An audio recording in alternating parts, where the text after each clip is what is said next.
Listen, we are in full trade deadline mode. This trade deadline is only 2 days away. And according to Casey Johnson, if you're waiting on the Bulls to make a blockbuster or big swing trade, you may be waiting for a long time. Today, we're going to break down what the Chicago Bulls are actually looking for at the trade deadline, which is young, athletic players on a rookie scale deal still. Plus, the Ben Mathurin name continues floating around the Chicago Bulls. We have another update on why the Bulls could be targeting the young, talented guard. We'll talk about all that, plus Vucevic's message to the front office and more right after this.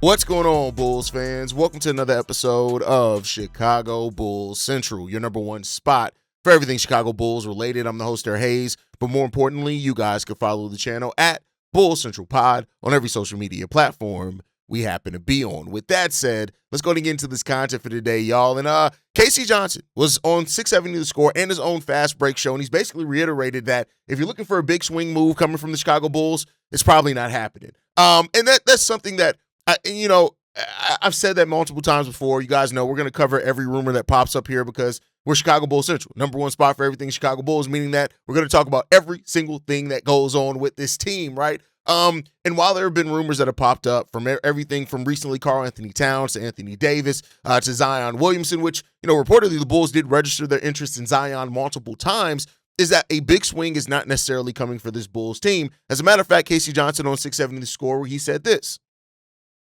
And then later, even after that, right, later on the Fast Break, his own show, Casey Johnson said this. Let me just emphasize this stretch is not influencing management's thinking. The word around the league is that they're interested in some young athletic names. The way I would probably phrase it is you look at teams that have players on rookie scale contracts that are not currently working out for their teams, whether that's Missi in New Orleans or Mathurin in Indiana. So Casey Johnson is saying with his words here is that the Bulls, like from everything that he's feeling around the organization, and now take that for what you will. Some people look at Casey Johnson and think that he's a mouthpiece of the organization, so when he says things, they believe it. Some people look at Casey Johnson and they don't think that he's, and to his credit, not every insider bats 1,000 in regards to, on exactly what the front office is going to do. So there's that part of it. Take everything with a grain of salt. But I think one of the more when you eliminate some of the rumors and noise around the Chicago Bulls, right? Which rumors, of course, Zion, which,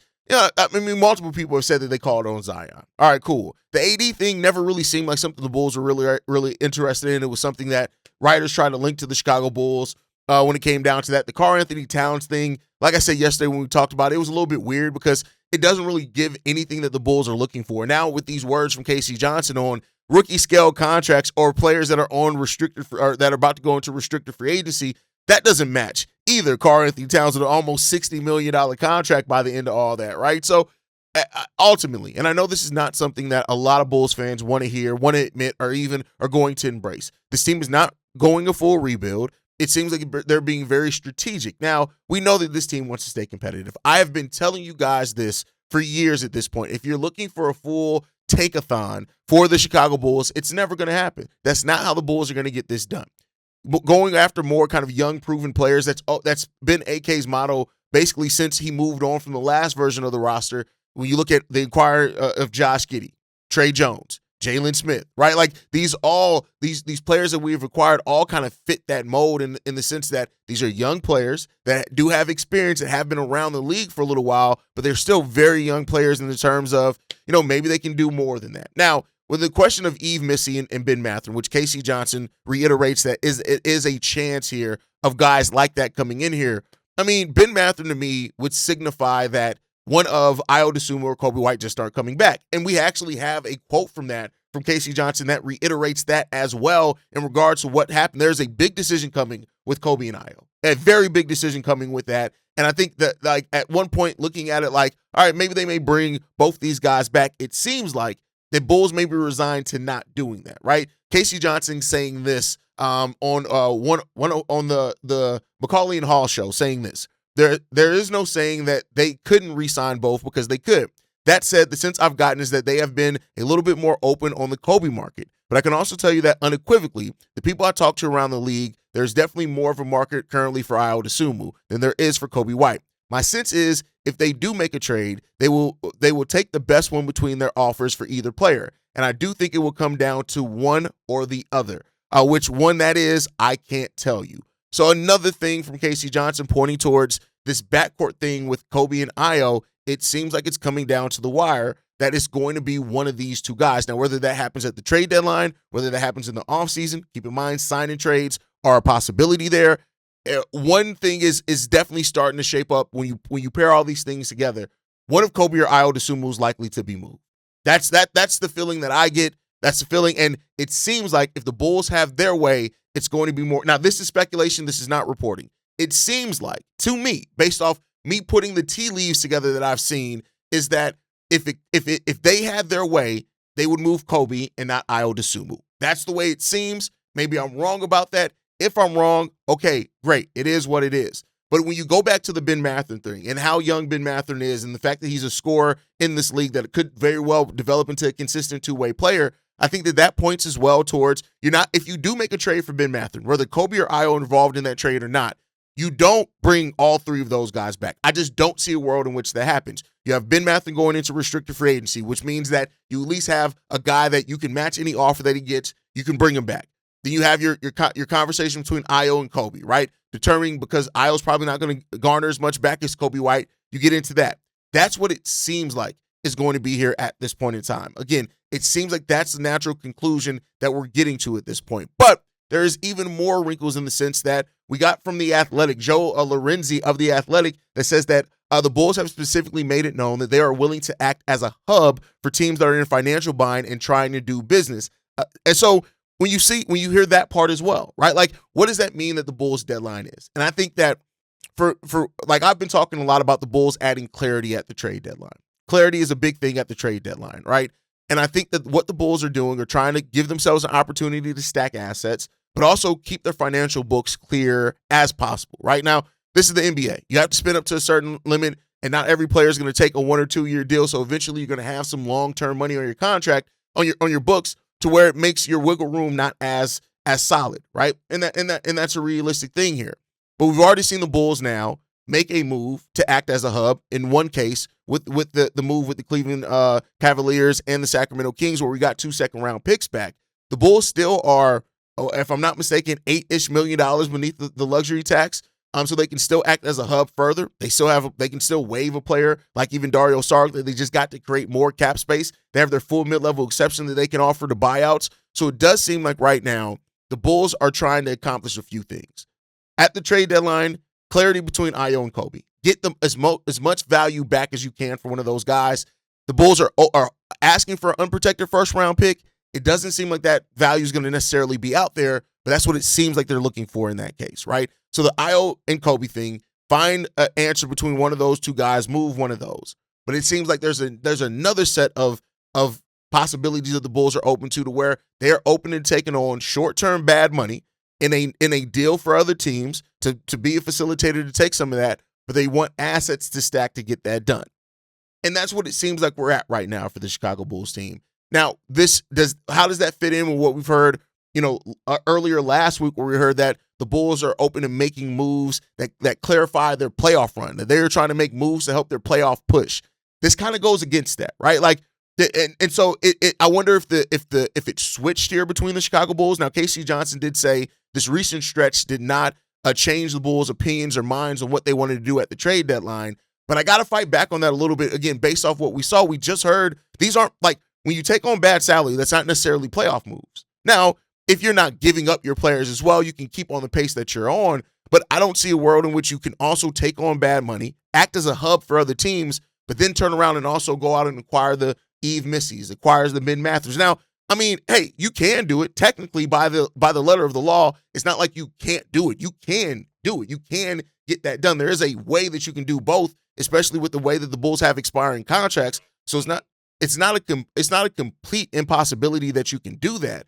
It's just those two things typically tend to be in conflict in one another. Either you're making moves to try to make a playoff push, or you're making moves to stack assets. Typically, we don't see teams do both of those things, and that would add to the confusion that AK, like if he thinks he can live in a world where he can get everything done that he wants to get done. But ultimately, we'll see, right? Ben Mathurin and Missi seem to be two of the young players that consistently now are getting mentioned around the Chicago Bulls. And Ben Mathurin, being as young as what he is at 23 years old, he's averaging 17.5 points per game on 40% shooting, 42, almost 43% shooting from the field, 37% from three, 88% from the free throw line. That's solid. He's averaging 5.4 rebounds and 2.1 assists a night as well, right? And so that even though he remains on a rookie scale deal, so you have a player there in Ben Mathurin that, it makes some sense for you. He's doing some things well. You do have to pay him in restricted free agency, which the Bulls, once again, putting themselves in a situation where they don't have very much time to evaluate a player before having to make a long-term decision on him. Missi's a little different. 2 years remaining on Missi's rookie scale contract after this season. You don't have to make a decision. You get 2 years to really view him to see, can he turn into a starting center of the future for you, or is he just a staple in your center rotation for the next few years is what you're looking at there. Now, as far as Ben Mathurin, a lot of people have asked, like, why is Ben Mathurin somebody who the Pacers would possibly look to move on from? And it really comes down to finances, where they are right now. That when Tyrese Halliburton comes back, they're probably going to pursue a center. Now, they could re-sign Ben Mathurin and try to move him on that deal to help facilitate finding that center. But, we'll see right now, right? But it is this goes back to this thing where Bulls fans just have a hard time trusting AK and Eversley and what they're doing because we just haven't been a competent front office for a long time. We just haven't done that for a long time. We do have some pieces that could be building blocks. Giddey, Modest Buzelis, Dosunmu. Hopefully Noah Essengate proves himself next season to be that as well, right? Adding a younger scorer like Ben Mathurin to that should be totally fine, right? And that's great. But again, that lack of clarity around it. And for what it's worth, Nikola Vučević as well had some things to say in regards to that, where he said this. I think there are certain things that this team needs to take the next step, but we'll see what happens. If nothing happens, then it's on us to try to figure it out and get there. It's not fun when you're in the same position year after year, and especially when you can't get out the plan. You're stuck behind Miami every time, so we'll see how it goes. If I get it that Vooch in this fan base, people don't like Nikola Vučević because of his play on the court, and therefore they think that everything he says because of that is automatically wrong because you don't like the way he plays. And I understand that to a degree, but Vooch once again here is being the most honest Chicago Bull, right? Like it's getting sick and tired of being in the same place year after year and not really taking a step forward. And Vooch, for what it's worth, even said what needs to happen for that. He says this: mainly we need some size and athleticism. Well, Vooch, if you actually played here, never mind. But we're pretty undersized at most positions. I think that's it. That would be the main thing, because the way the league is right now, a lot of teams have these big wings. I think that's something that can definitely help us if we add some of that. Just the way the game has changed, the way the game has evolved. Most teams have 2, 3, or 4, 6'8", 6'9", and we don't really have that. And I mean, hey, listen, he's not wrong, right? He's not wrong. While the Bulls have big guards, like Josh Giddey is a big guard. Dosunmu is a big guard. Like you have that. You have Modest Buzelis, who could be a jumbo wing for you, but he's stuck playing power forward on this team because we need him to play power forward. Now, if you move Jalen permanently to the starting four, you move Modest, you have Modest at the 3, then you're not playing like, 6'5" Isaac Okoro at the wing. But Vooch, once again, says the right things. Now, I get it that a lot of people don't want to hear what Vooch has to say because Vooch is definitely part of the problem here, right? And part of the reason why we lack certain things with this team. But, yeah, I mean, ultimately, like, it just comes down to this, man. It comes down to this. Right now, we don't know. Like, the Bulls seem to be, once again, having their foot in two different worlds and not really committing to one or the other. To get to one of the last quotes we have in this episode, Joe Cowley of the Chicago Sun-Times said this: "The feeling around the Bulls is that Karnišovas is not done dealing this season and that those picks may come in handy. Karnišovas was one of the more active executives out there in terms of trade talks, a far cry from his first several years on the job. A source confirmed he hasn't slowed down either." That's what Joe Cowley wrote in the Chicago Sun-Times. So we are now sitting in a deadline where, once again, it's not a clear path. And then this deadline should be about adding clarity for the Chicago Bulls team. But once again, because of AK's reluctance to actually take a step in either direction, we sit in this place to where we're living in multiple worlds again. We are looking to add young pieces that can help this Bull on the playoff push. We also are open to taking back being the hub for a team to take back bad deals to stack assets. On top of all of that, we're still trying to figure out what we're going to do with Coby and our IO, and if one of those guys does not return back. Again, want to point out Casey Johnson did say that it is possible they still re-sign both of them, but that he feels that it's unlikely. So we still sit in yet again for the 5th year in a row in a place where we don't know exactly what this team is trying to do. We hear that we hear it and we see it on the basketball court that, one thing we don't know, we know that they're not trying to tank. All my tanking Bulls fans, this Bulls team is not trying to tank. They have no interest in tanking. But you're not trying to make a big swing, which means that you're trying to make a minor swing, but then at the same time, you're trying to do some other things. That is where this team has, and I don't think, and again, it's because I haven't seen it from the front office. I'm not saying that some front office can't try to live in multiple worlds and succeed at all of them. Some front office that are more than competent can do that. But we just haven't seen AK even be able to hit on their goals when they have a singular vision. So now what does that mean for you when you're trying to live in multiple worlds or trying to get multiple things done at the same time? Should we have faith that you're just going to be able to get that done?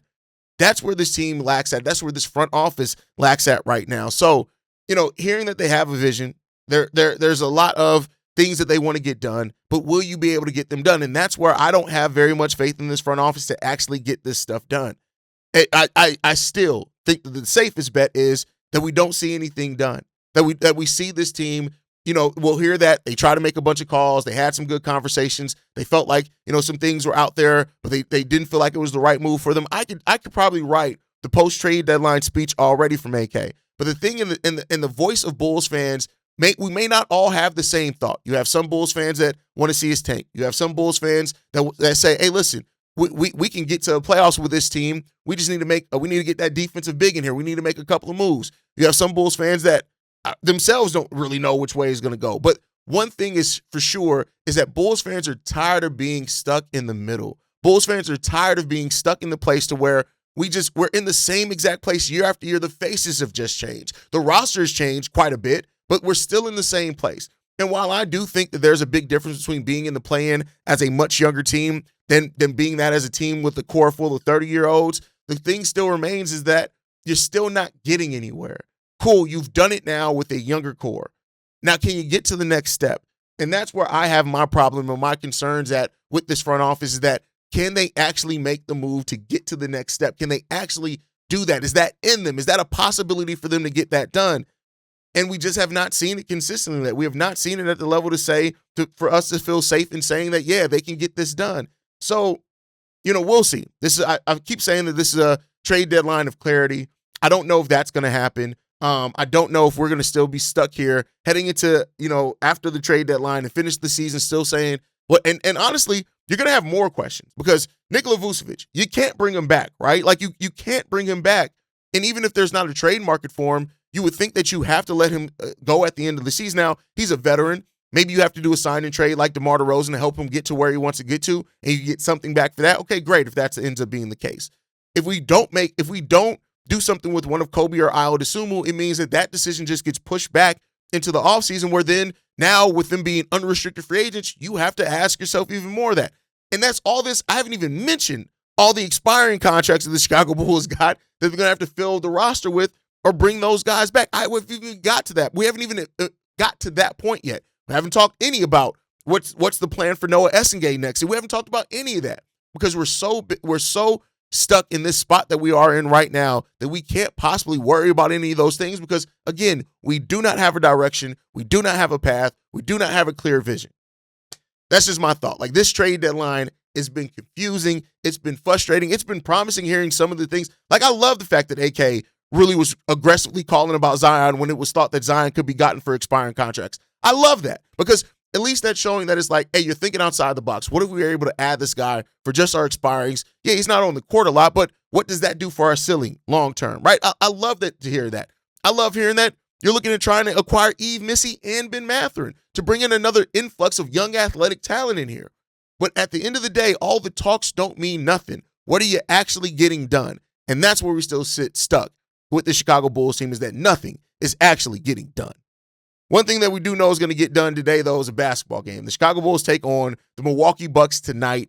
And this is another situation in which the Bucks are 0-5 in their last 5 games. The Bulls are 1-4 in their last 5 games. The Bucks are 2-8 in their last 10. This is a team without Giannis Antetokounmpo. So the Bulls can't afford to play down the competition again. But why do I feel like they may? Why do I feel like this is another game where the Bulls can come in here and the Milwaukee Bucks role players can completely kill the Chicago Bulls? Bobby Portis can go off. Miles Turner will go off from 3. Like, the Bulls team needs to show some pride in this game.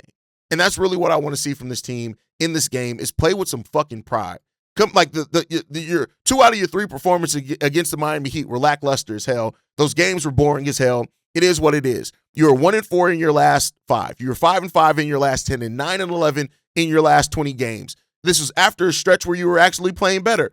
Every time the Bulls do something good, we lose a player and we get back to the bad side of things. I need to see a Bulls win today against the Milwaukee Bucks. Come in here, play well, play tough, and act like you give a damn. The effort again in that last game, a 43-point loss, you need to come out in this game and show some damn effort. It doesn't erase the 43-point loss, but I tell you what, it actually shows that you have a pulse and you give a damn. Nobody gave a damn on the court last time we saw the Chicago Bulls take the court. Do you give a damn now? We'll see. We'll see.